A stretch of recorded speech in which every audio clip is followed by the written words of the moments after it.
একটা কানা করিও ঠেকায়নি। মুহূর্তে কে আর কাকে সময় দেয় বলুন? আমি হলে ঘটি বাটি শুদ্ধ কেড়ে রাখতাম। কাজটা ভালো করে নিবি মশাই। আগে ওই কান্তি চৌধুরীর একদিন বিজনেস পার্টনার ছিল, আর কেউ না জানুক আমি তো জানি।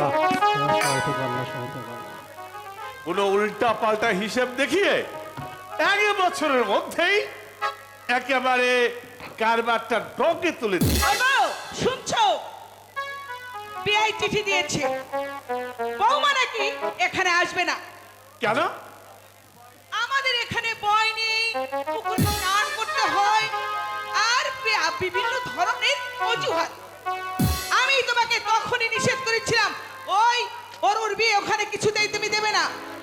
কনভেন্টে পড়া মেয়ে আমাদের সঙ্গে কিছুতেই অ্যাডজাস্ট করতে পারবে না। কি মুশকিল তুমি বুঝতে পারছো না সরজু? ভোলা সেনের ওই একটি মাত্র মেয়ে, সম্পত্তি আছে কয়েক কোটি টাকা। বিয়ের অবর্তমানে তো ওই সম্পত্তির মালিক ওরাই হবে। শুধু টাকাই পাবে, এই ঘরের লক্ষ্মী তুমি কিছুতেই পাবে না। ছেলের বিয়ে দিয়ে মানুষ কত আনন্দ ফুর্তি করে, আর সে ভাগ্য আমাদের নেই। বিয়ের পরেই একেবারে সোজা বাপের বাড়ি গিয়ে উঠলো। এখন বলছে সে নাকি এখানে আসবে না, অরুণের বাংলায় চলে যাবে। আগে শহরের মেয়ে, MA পাস, একটু স্বাধীন চেতা তো হতেই হবে, নাকি বলেন কর্তা বাবু? আপনার চুক্তিতে পরে বিয়ে হয়েছে, নইলে ভোলা সেনের মতো একটা চামারের মেয়ে আমার বাড়ির বউ হয়ে কিছুতেই আসতে পারতো না। মোটা রকম দালালি খেয়ে আপনি মনে ভেবেছেন আমি কিছুই জানি না? আমি সব জানি। খটকালি বাবু আপনি 2 লাখ টাকা নিয়েছেন। আহা সরজু, আমি আপনার গা ছুঁয়ে দিব্যি করে থাক বলছি, থাক থাক। একটা পয়সা যদি আমি নিয়ে থাকি তাহলে গৌরক্ত ব্রহ্মরক্ত সমান আমি আপনাদের ভালোর জন্য। মেসুমশাই, দেবব্রত, কি হয়েছে রে দেবু?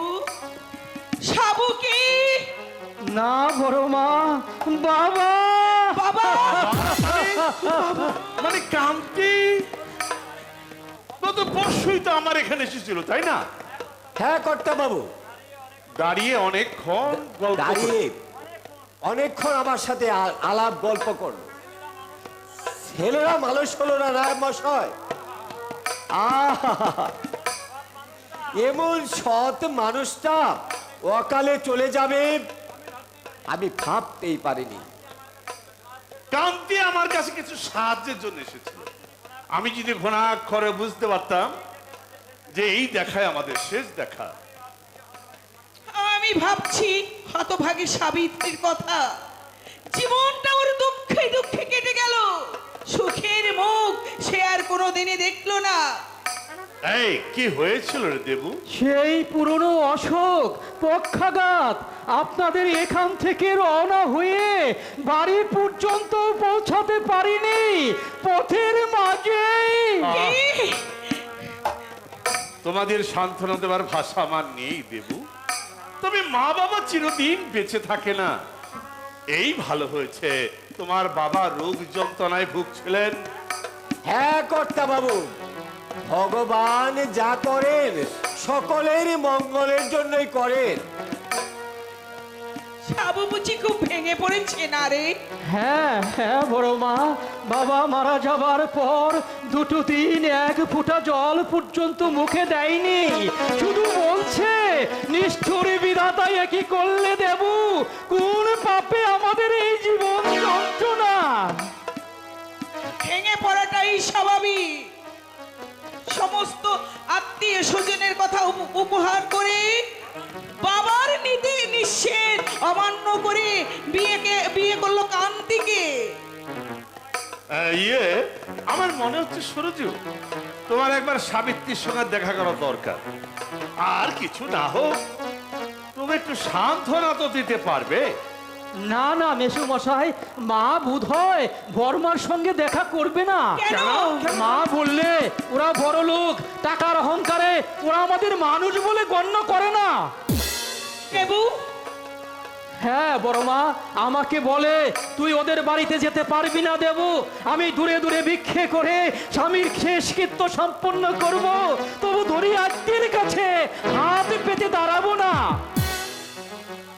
এমন কথা বলতে পারলো সাবু? যা হবার হয়ে গেছে দেবু, ও নিয়ে আর মন খারাপ করে কি হবে বল। আমি ভাবছি যাতে ওরা শুদ্ধ হতে পারে তার ব্যবস্থাই করা উচিত। তোমাদেরকে ভোলা বাবু নাকি বস্তি থেকে তাড়িয়ে দিয়েছে? হ্যাঁ, না মানে আমি ঠিক অরুণের শ্বশুরটা হচ্ছে একটা চামার। 1 বছরের বাড়ি ভাড়া না হয় বাকি পড়েছিল, তাই বলে ওই লোকটাকে তুই ঘর ছাড়া করবি? আর তুই যে ওদের 40,000 টাকা মেরে খেলে, তার কি? আরে ওসব কথা বাদ দাও তো, কান্তির শ্রাদ্ধের কি করা যায় সেটা বলো। কান্তির এই শেষ কাজ। হ্যাঁ, কান্তির এই শেষ কাজ বেশ ঘটা করেই করতে হবে, নইলে লোকে বলবে ওরা না হয় গরিব, বন ভক্তিপতি তো গরিব নয়। আচ্ছা সরজু, হ্যাঁ বলো। মানে আমি বলছিলাম কি তাহলে 5,000 দিয়ে দেই? তুমি বেশ তাই দাও। যাও তো মহিতোষ, ফেরেশতা থেকে দেবকে 5,000 টাকা দিয়ে দাও। আচ্ছা, এসো এসো দেবু। চলি চলি বড় মা, চলি চলি। অরুণকে একটা চিঠি দেওয়ার দরকার। হ্যাঁ আমিও তাই ভাবছি সরজু, ওর একটা চিঠি দেওয়া তো। না না না না না না কেন, না, কেন, না, কেন? না। অরুণের চিঠি দেওয়া কোনো দরকারই নেই। আহা, ওর বাবার কথা লিখবো না, লিখবো যে ওর মেসমশাই মারা গেছে। আরে ধ্যাৎ, আমি বুঝতে পারছি না এসব কথা ওকে জানিয়ে তোমার কি লাভ? কি মুশকিল, ওর ওষুধটা। মেশো মরলে কারোর ওষুধ হয়? যত সব অনাসৃষ্টি কথাবার্তা। শোনো, তোমাকে কোনো চিঠি লিখতে হবে না, যা লিখবার আমি লিখবো। আচ্ছা ঠিক আছে ঠিক আছে ঠিক আছে, সরজু আমাকে যাই বলুক, নেও তো ধর্ম তো। ওই অরুণ হচ্ছে কান্তি চৌধুরীর ছেলে, আর লেখাপড়া যতই করে নিক না কেন, গোত্রান্ত তার হয়নি। আমি বুঝতে পারছি না কি আমার আপনি সবকিছু দেখে নিয়েছেন তো মাসিমা? হ্যাঁ মা। বেলা 10টার মধ্যে আপনাকে রান্না বাড়া শেষ করতে হবে মাসিমা, কারণ সাহেব খেয়ে দে 11টায় কোটে বেরিয়ে যাবে। মেজাজ কেমন মা? খুব রাগী নয় তো? না মাসিমা না, একদম মাটির মানুষ, এতটুকু অহংকার নেই। একদিন কি হয়েছিল জানেন মাসিমা? কি হয়েছিল? মাছের ঝোলে নুন দেওয়া হয়নি। তারপর আরে সাহেব খেয়ে দিয়ে দিব্যি বেরিয়ে পড়লেন, আমাকে কিচ্ছু বললেন না। আর বাবা খেতে বসে চিৎকার করে উঠলো, এ কি করেছিস হতভাগী, মাছের ঝোলে নুন দিসনি? আরে এই অখাদ্যগুলো তুই সাহেবকে খাইয়েছিস, নির্ঘাত আমার চাকরি খেয়ে দেবে। তারপর বাবা কোটে বেরিয়ে গেল, আমি কান্নাকাটি করে না খেয়ে ঘুমিয়ে পড়লাম। আর বিকেলে সাহেব বাসাতে ফিরে এসে বলল, সে কি হাসি। আরে হাকিম বলেই মনে হয় না। আমারও এক ছেলে হাকিমের কাজ করে। কি বললেন? আপনার ছেলে হাকিম? না মানে মানে আমার ছেলে ঠিক নয়, মানে আমার দিদির ছেলে। ও তাই বলুন, আমি ভাবলাম হাকিমের মা এসেছে কাজ করতে। তা কোথায় আছে আপনার বোনপো? তা তো জানি না মা, অনেক দিন হলো তার সঙ্গে আমার কোনো যোগাযোগ নেই। আরে না বলতে পারলে কি করে হবে? তাছাড়া মাসিমা, হাকিম বোনপো হয়তো আপনাকে চিনতেই পারবে না। তুমি ঠিকই বলেছো মা, ও হয়তো আমাকে চিনতেই পারবে না, থাকলেই বা রক্তের সম্পর্ক। আজ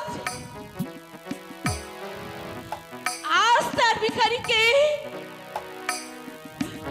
বড় লোক আত্মীয়রা আত্মীয় বলে পরিচয় দেয় না।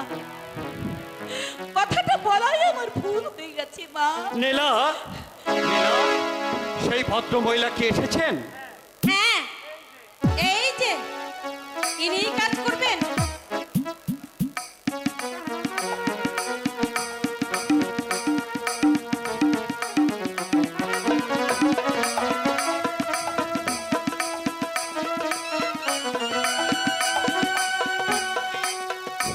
ও অর্থাৎ আমি ঝাল মশলা একটু বেশি খাই। এই শ্রীমতীর মতো তরকারিতে মিষ্টি দেবেন না কিন্তু। ও মা,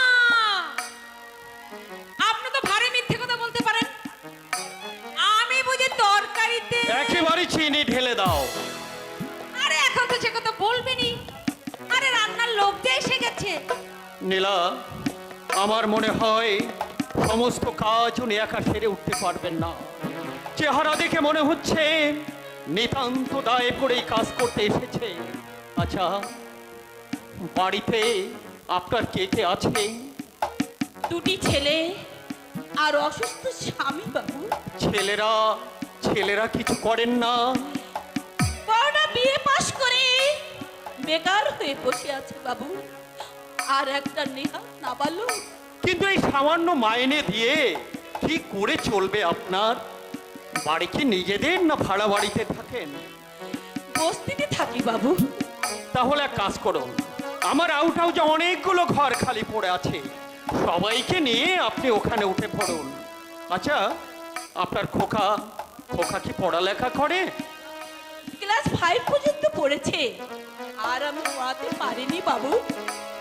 ঠিক আছে, আপনার খোকা সকালে আমার বাজারঘাট করবে, দুপুরে স্কুলে যাবে, রাত্রে নীলার কাছে পড়বে।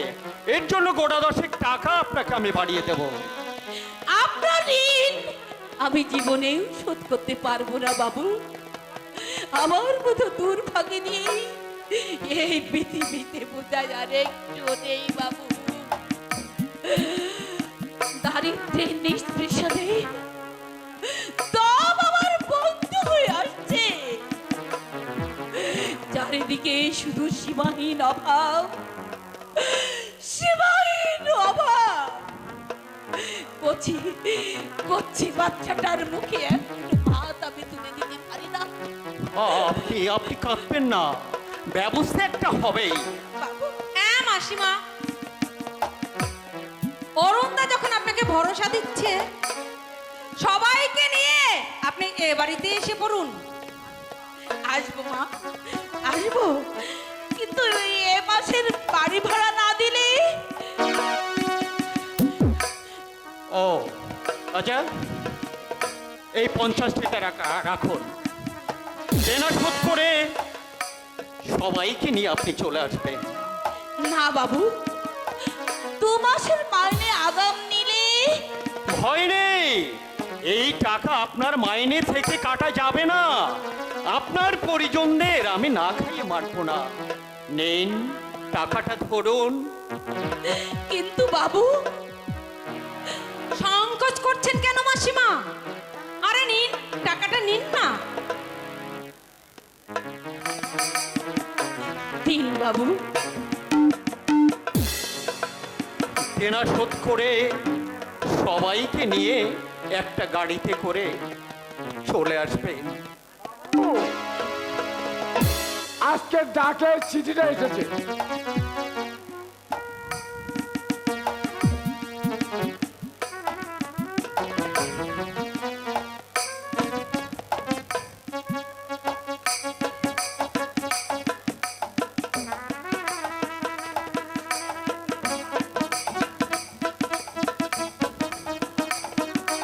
বাবু কোথা থেকে এসেছে? বাড়ি থেকে?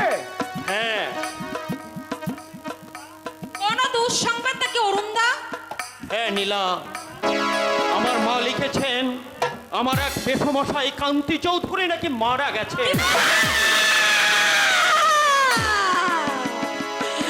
না, না, না, মিথ্যা কথা, মিথ্যা কথা, এ হতে পারে না, এ কিছুতেই হতে পারে না, এ কিছুতেই হতে পারে না। আমি আমি এই মুহূর্তে বাড়িতে, আমি তাকে এই মুহূর্তে বাড়িতে আমি দেখে এসেছি। কি বলছেন আপনি? না মানে না মানে আমি বলছিলাম এই এই চিঠির কথা সত্য তো নাও হতে পারে বাবু। মানে সব কথা তো সত্য হয় না, চিঠির কথা তো সব কথা সত্য হয় না। না না, এই চিঠি তো আমার মা নিজের হাতে লিখেছেন। তোমার মা? মানে মানে আপনার মা?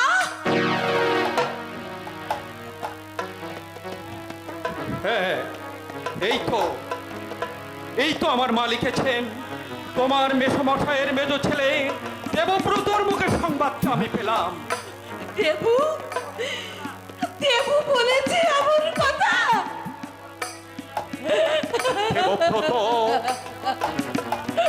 দেবব্রতকে চেনেন আপনি? না না বাবু না, আমি আমি আমি তাকে চিনি না। মানে মানে না না মানে আমাদের পাড়ার হয়তো কেউ হতে পারে। সেই দেবু আমাদের পাড়ায় একটা দেবু আছে, হয়তো সেই দেবু বাবু। তা আমি ভাবলাম আমি আমি যাই, আমার মাথাটা ঘুরছে বাবু, আর আমি দাঁড়াতে পারছি না বাবু, আর আমি দাঁড়াতে পারছি। বিকেলে মালপত্র নিয়ে আসবেন তো?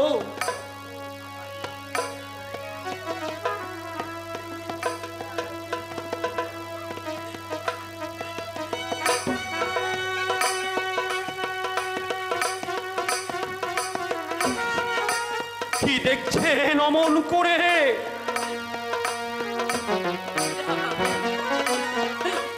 কিছু দেখছি না, কিছু দেখছি না, কিছু দেখছি না।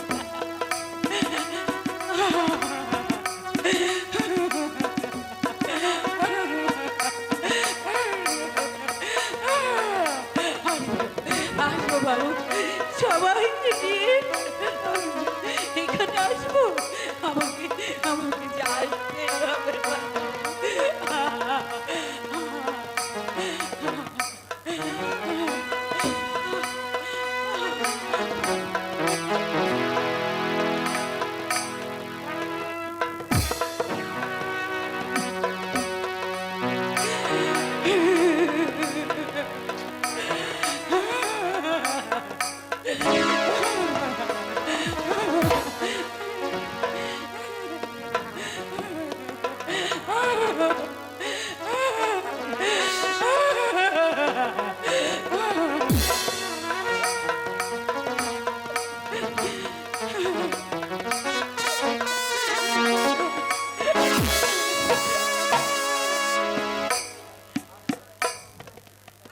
আশ্চর্য! মেয়ে ছেলেটার কথাবার্তা স্যার। মেয়ে ছেলেটা নয় বিনোদ বাবু, মেয়ে ছেলেটা নয়। বলুন ভদ্র মহিলা। আগে অবস্থা বিপর্যয়ে ভদ্র মহিলা রাধুনির কাজ করতে আসে মিলি, তাই বলে তাকে অসম্মান করার মধ্যে কোনো যুক্তি নেই। আমার ভুল হয়ে গেছে স্যার। ওই ভদ্র মহিলার কথাবার্তা খুবই সন্দেহজনক। আমি বরং আর একজন লোকরা ডেকে দিব। সে কি করে হবে বাবা? অরুণদা যে 50 টাকা অগ্রিম দিয়েছে। সর্বনাশের মাথায় বাড়ি, জ্বালা নেই শোনা নেই, ছট করে টাকাগুলো দিয়ে দিলেন। এখন যদি কাজে না আসে? আসবেন। আসবেন কি করে বলবেন বাবু? টাকাটা মেরেও তো দিতে পারে। আপনি ভুলে যাচ্ছেন কেন বিনোদ বাবু? আমি বিচারক, মানুষ নেই আমার কারবার, তাই মানুষের মুখ দেখে তাদের মনের কথা অনেক সময় বুঝে নিতে হয়। আপনি লক্ষ্য করছেন কিনা আমি জানি না, কান্তি চৌধুরীর মৃত্যু সংবাদ শুনে উনি যখন চমকে উঠলেন, শুধু তাই নয়, তারপর যতক্ষণ ছিলেন আপনার মুখের দিকে তাকিয়ে কি যেন খুঁজছিলেন। সেও আমি দেখেছি বিনোদ বাবু। আমার মনে হয় তার কোনো প্রিয়জনের মুখের সাথে আমার মুখের মিল খুঁজে পেয়েছেন। কিন্তু অরুণদা, ওকে দেখে আমারও মনে হয়েছিল এই মুখ, এই ব্যথাতুর চোখ আমি যেন কোথায় দেখেছি, কোথায়। উনি বলছিলেন ওর বোন নাকি। অরু আছিস? মা গো, এতদিন পরে তোমার এই পাগল ছেলেটার কথা মনে পড়লো বুঝি? আরে ছাড়, এই ছেলে মানুষই করছিস বলতো? তোকে হাকিম বলে কেউ মানবে তোকে? এতদিন কেন আসনি মা? ইসলামপুর এখান থেকে মাত্র 4 ঘন্টার পথ। আমি বলছি অরু, এরা কারা? মা, ইনি বিনোদ বাবু চাপরাশির কাজ করেন, আর ওর নাম নীলা, বিনোদ বাবুর মেয়ে। ও, আপনার শ্রীচরণের দাস। আরে থাক। আপনার মেয়ে বুঝি? আগে হ্যাঁ, থাক মা, থাক। আমি তোমাকে আশীর্বাদ করছি, তুমি সুখী হও। আমি যাই অরুণদা, মাসিমার জন্য রান্নার ব্যবস্থা আরে করে দিও। না, আমার জন্য রান্না করতে হবে না, আমি এক্ষুনি চলে যাব। সে কি মা, রাত্রে তুমি থাকবে না? না বাবা, বাড়িতে একটা লোক নেই, একা মানুষ, যেদিকে না দেখবো সেদিকেই অন্ধকার। তাহলে এক কাজ করো নীলা, তুমি বরং মায়ের জন্য কিছু জলখাবারের ব্যবস্থা করো। মা যখন থাকতেই চাইছেন না। আমি যাচ্ছি অরুণদা। বাবা, তুমি এদিকে এসো তো একবার। আপনারা কথাবার্তা বলুন, ওই নীলা কি বলে আমি একবার শুনে আসি। এমন মা না হলে এমন কীর্তিমান ছেলে হয় কখনো? ঠিক যেন মা জগৎধাত্রী।